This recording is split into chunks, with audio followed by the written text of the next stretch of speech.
दक्षिणी चीन सागर दक्षिण पूर्व एशिया का एक महत्वपूर्ण क्षेत्र है दोस्तों, जो सामरिक, आर्थिक और राजनीतिक दृष्टिकोण से बहुत ज़्यादा महत्वपूर्ण है। यह सागर विश्व के सबसे बिजी समुद्री मार्गों में से एक है, जहां से सालाना लाखों टन व्यापारिक सामान गुजरता है। साथ ही ये क्षेत्र प्राकृतिक संसाधनों जैसे मछली, तेल और गैस के विशाल भंडारों के लिए भी जाना जाता है। इन सब रीजन से इस क्षेत्र पर कई देशों का दावा है, जिनमें सबसे महत्वपूर्ण है फिलीपींस और चाइना। इन दोनों देशों के बीच इस सागर को लेकर लंबे समय से विवाद चला आ रहा है, जो आज भी कंटिन्यू है। दक्षिणी चीन सागर लगभग 3.5 बिलियन वर्ग किलोमीटर के एरिया में फैला हुआ है। यह क्षेत्र China, Philippines, Vietnam, Malaysia, Brunei, Taiwan से घिरा हुआ है।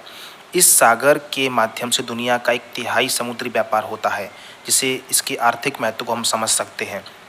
इसके अलावा चीन का दावा है कि दक्षिणी चीन सागर का लगभग 90% हिस्सा चाइना का है।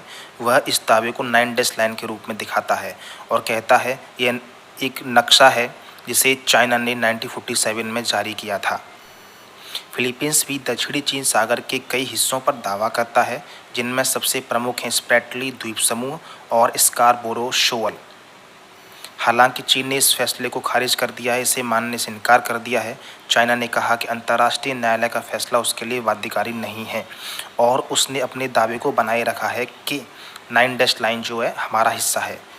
चाइना के द्वारा दक्षिणी चीन सागर में सैन्यकरण और कृत्रिम द्वीपों का निर्माण करने से क्षेत्रीय तनाव बढ़ गया है। फिलीपींस और अन्य पड़ोसी देशों ने भी चीन की इन गतिविधियों का कड़ा विरोध किया।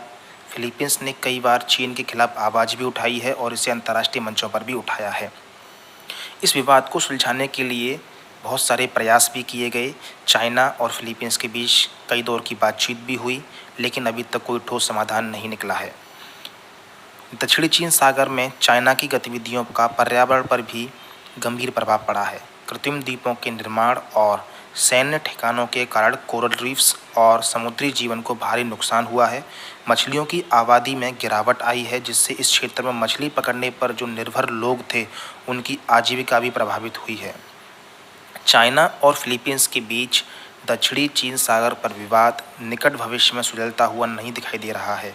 चाइना अपने दावे पर अडिग है और उसने यह स्पष्ट कर दिया है कि वह अपनी संप्रभुता की रक्षा के लिए किसी भी हद तक जा सकता है। दक्षिणी चीन सागर विवाद केवल क्षेत्रीय सीमाओं का ही नहीं, बल्कि समुद्री संसाधनों, व्यापारिक मार्गों और क्षेत्रीय शक्ति संतुलन का भी है। यह विवाद न केवल चाइना और फिलीपींस के बीच है, बल्कि इसने पूरे दक्षिण पूर्व एशिया और वैश्विक राजनीति को भी प्रभावित किया है।